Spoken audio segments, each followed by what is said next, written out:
Hey YouTube, Croc Hunter 054 here. As you can see, I'm out in my garage. It's starting to get kind of cold. It's December 30th in Wisconsin. Fortunately though, no snow yet. It's just kind of raining. It's been like that since this morning. So today I'm going to start my building process on my rat rack.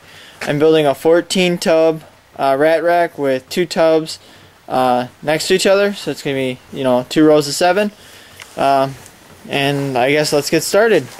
So first thing you're going to need is a chunk full of supplies.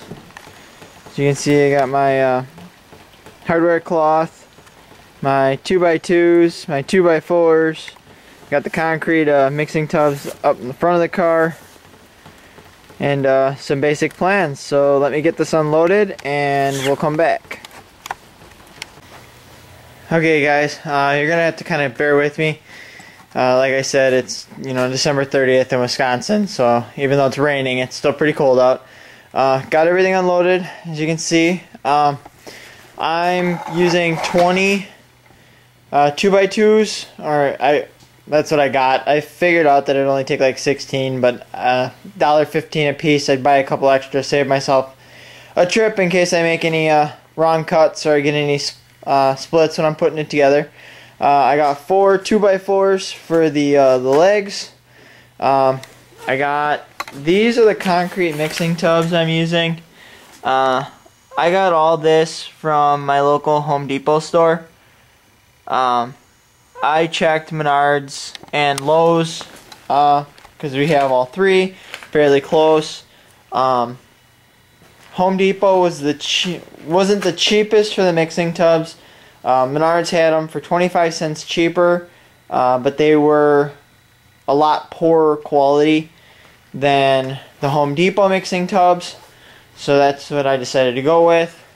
I'm using 36-inch by 25 feet of 1/2-inch hardware cloth.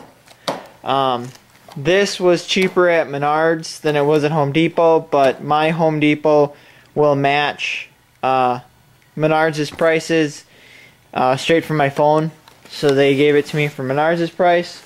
And then I also bought a little handy dandy corner clamp just to kind of help make assembling the 2x2s a little bit easier. For those of you who don't really know wood too much, these are not actually 2x2s.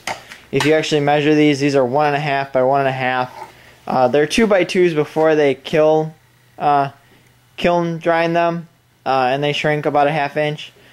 So sometimes you gotta make sure to factor that into your equations when you're drawing up your plans. So I will get everything started, and we will come back when I'm about to assemble the first shelf.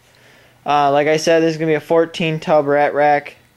It's going to be 7 shelves, 2 tubs per shelf. And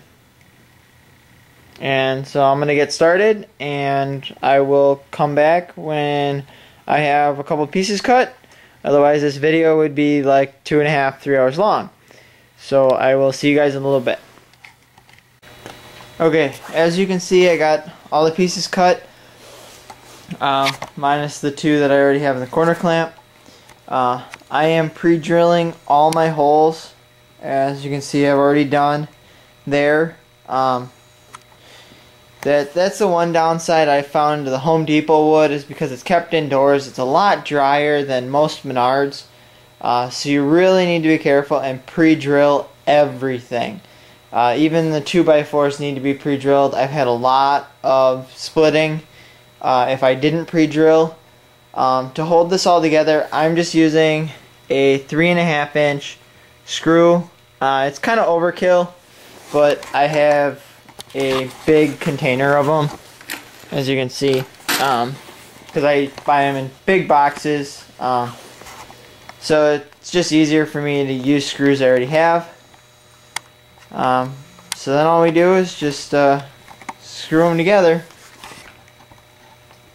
Pretty self-explanatory, but I'll show you how it's done anyways, I guess.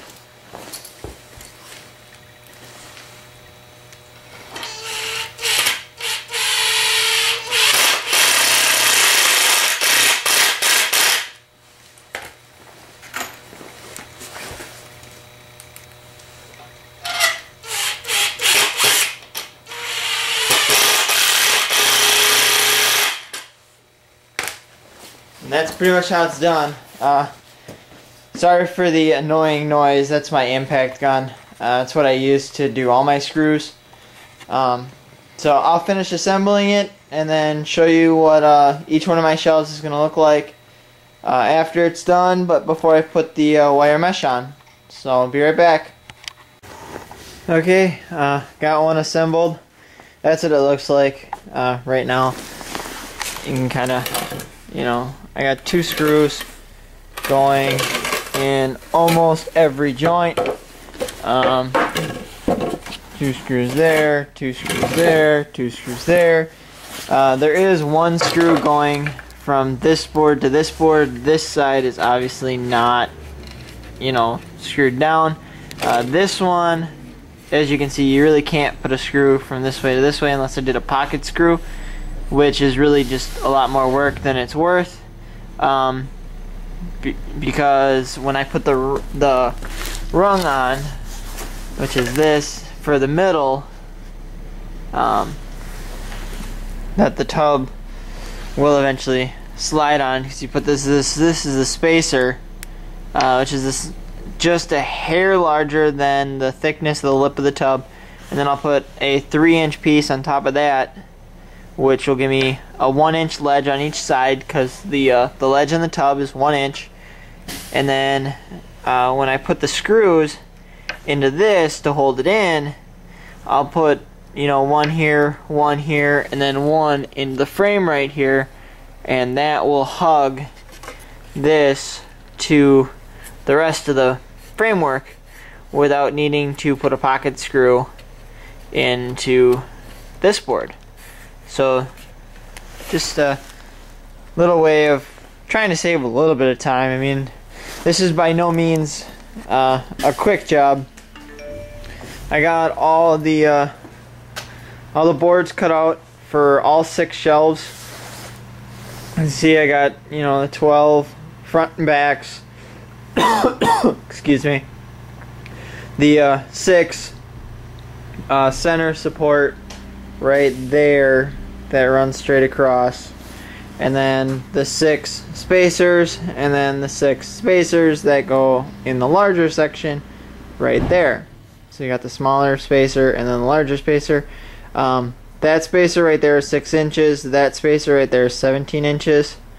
To make up a 29 3/4 inch all the way across.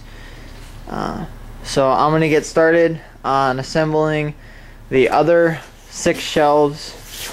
I'll let you know about how long that takes me. I may stop to have to go inside and warm up, because it's getting kind of cold out here with the rain, and it is still raining, and we're about an hour and a half into this project.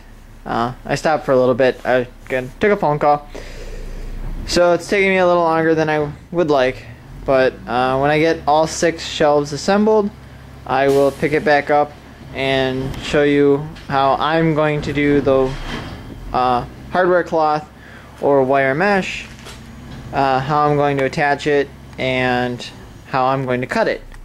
So I will see you guys in a couple of hours with all those. So